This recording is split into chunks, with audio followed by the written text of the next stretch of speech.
आभार प्रकट करता हूं कि आज वो समाजवादी पार्टी के कार्यालय में आकर के जो एक समय पर बहुत ही प्रतिष्ठित सम्मानित नगर सेठ भामाशाह, जो उस समय के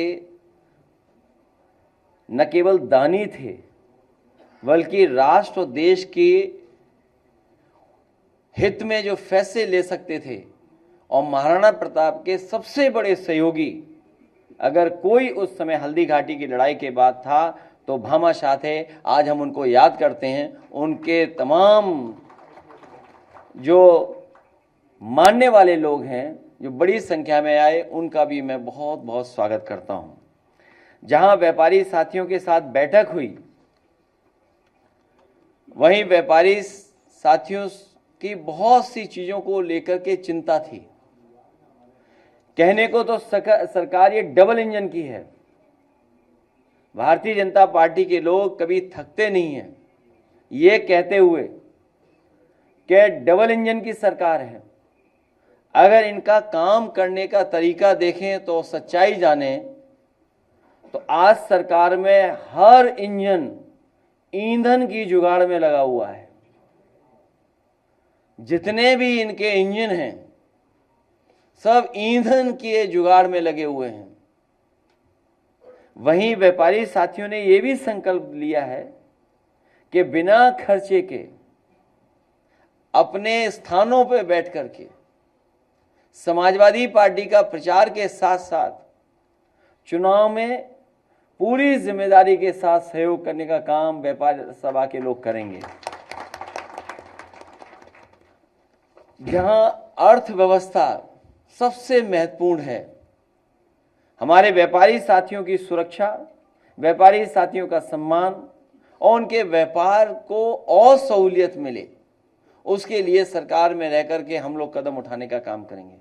जहां भारतीय जनता पार्टी ने समय समय पर यह भरोसा दिलाया व्यापारियों को कि जितने भी उन्होंने फैसले लिए हैं, चाहे वो जीएसटी के हों या अन्य कानून के, ये कहकर के भरोसा दिलाया कि इसके लागू होने से, इसके सरलीकरण होने से व्यापार को लाभ पहुंचेगा।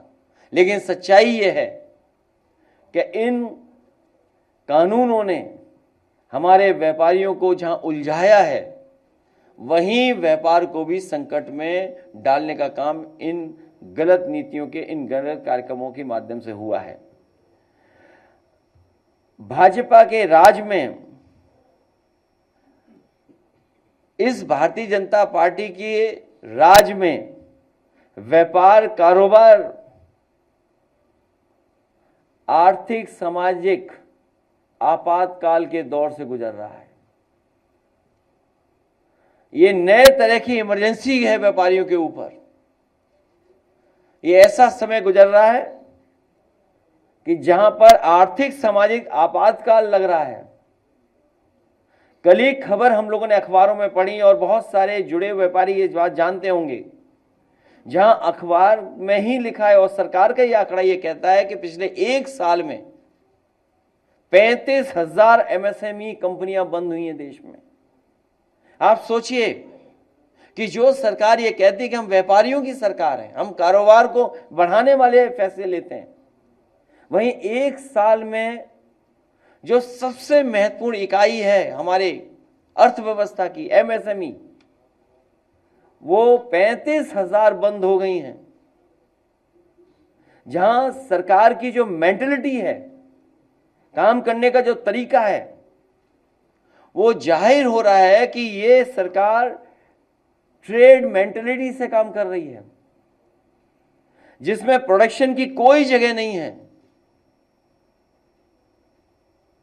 और जो गुड्स हैं, जो सामान हैं, उसके ट्रेड पे जोर दे रहे हैं।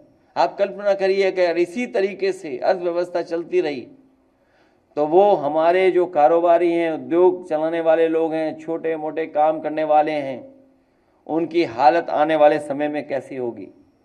और ये सरकार लगातार बिचौलियों का प्रॉफिट कैसे बढ़े, बिचौलियों की आमदनी कैसे बढ़े, उसके फैसले ले रही है।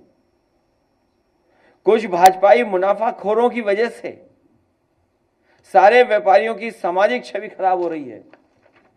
वो तमाम भारतीय जनता पार्टी के भाजपाई कारोबारी जो मुनाफाखोरी कर रहे हैं, उनकी वजह से बड़े पैमाने पर बड़े व्यापारियों की छवि खराब हो रही है।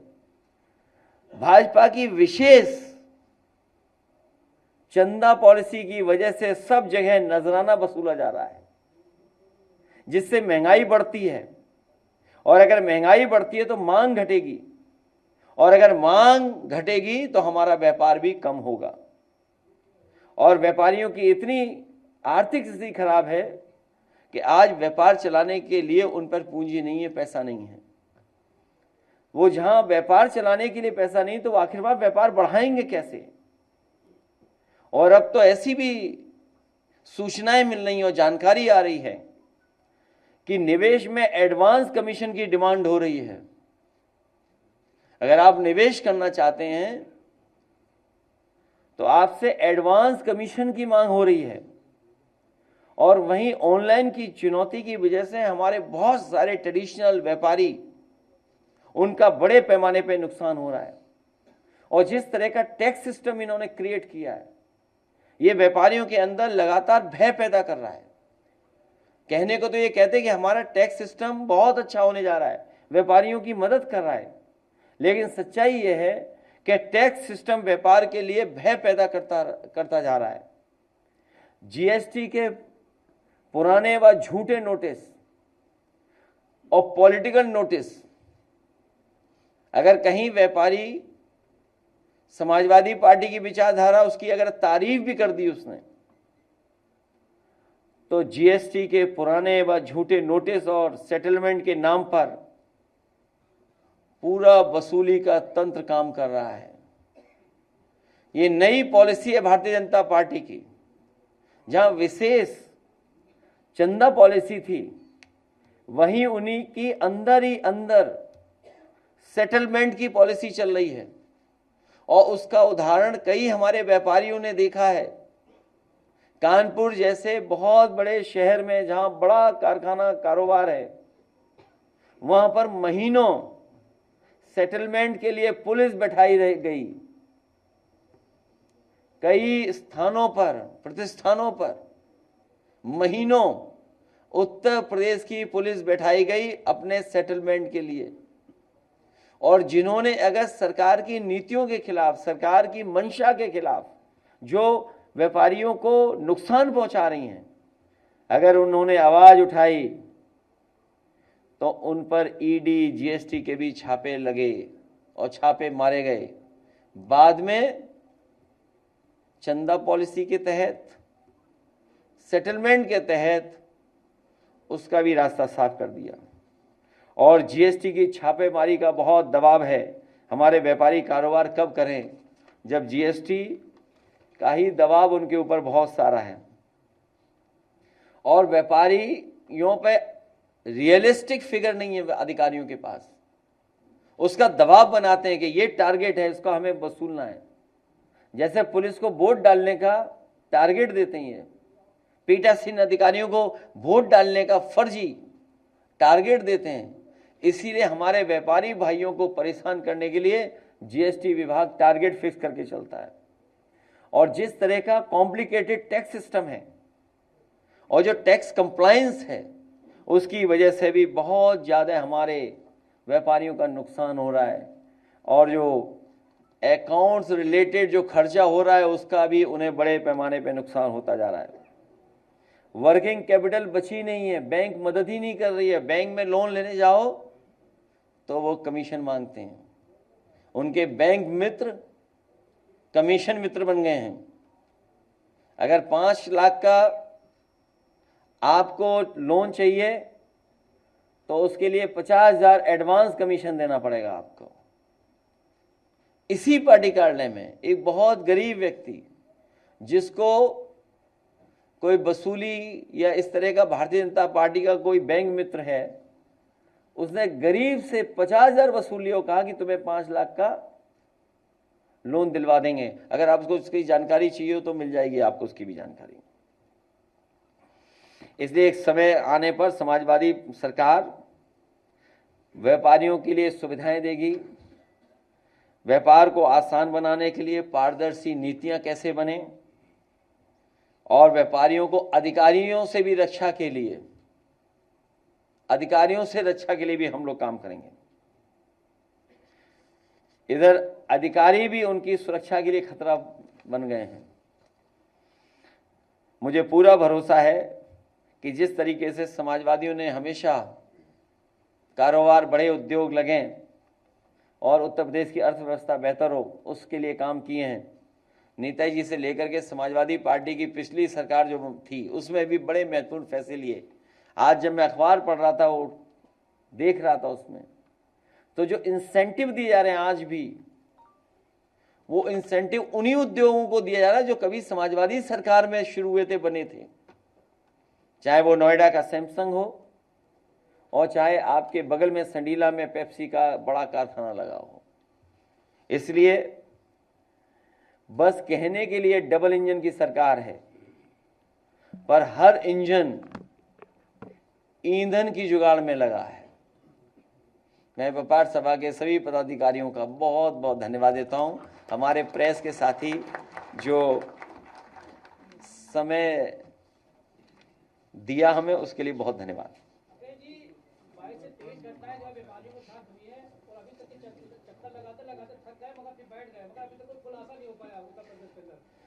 केवल 22-23 घटना नहीं, 22-23 घटनाएं नहीं, आए दिन व्यापारियों को सामना करना पड़ रहा है, और बड़े पैमाने पर व्यापारियों की हत्या उत्तर प्रदेश में हुई है।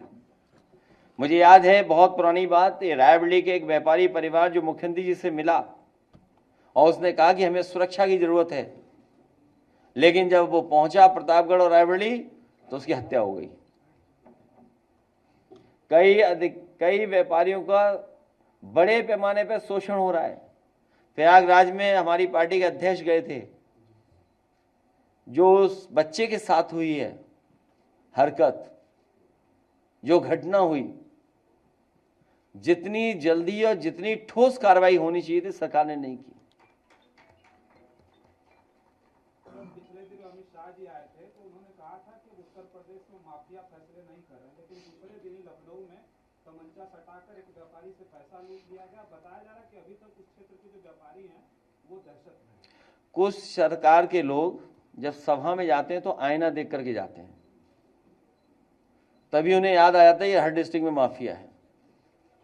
सच्चाई तो ये है कि भाजपा से बड़ा कोई माफिया नहीं हो सकता। भाजपा के लोग माफियाओं की तरह काम कर रहे हैं, और अगर ये माफिया और कारोबार को लेकर के इस तरह की बातें हैं, तो पूरे प्रदेश की हम लोग समय समय पर सूची मांगे हैं कि कम से कम सरकार अब 9 साल बाद उत्तर प्रदेश के टॉप 20 माफियाओं की सूची जारी करे। अभी तक सरकार ने टॉप 20 माफियाओं की लिस्ट जारी नहीं की है, नाम जारी नहीं हुए अभी तक। अगर नाम जारी हो जाए, सरकार कब करेगी नाम जारी? जो दूसरों पे आरोप लगाते हैं वो आईना देखना बंद कर दें।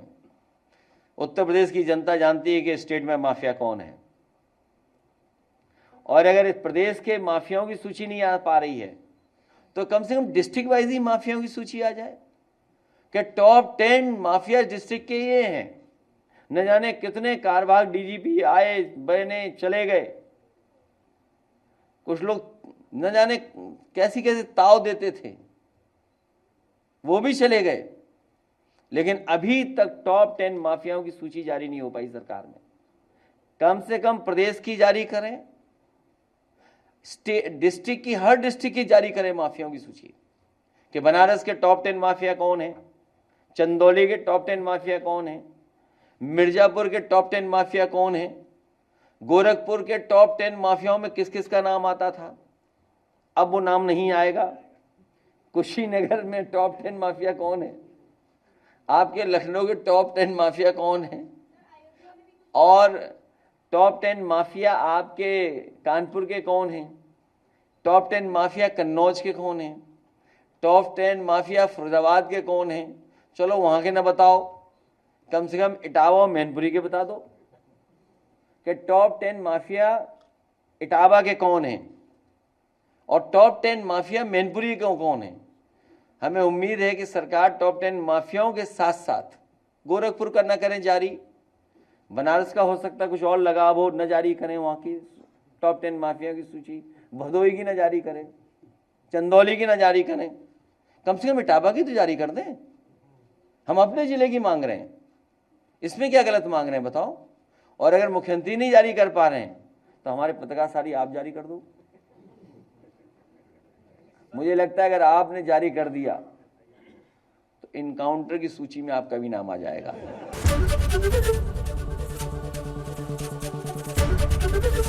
एबीपी गंगा, खबर आपकी, जुबान आपकी।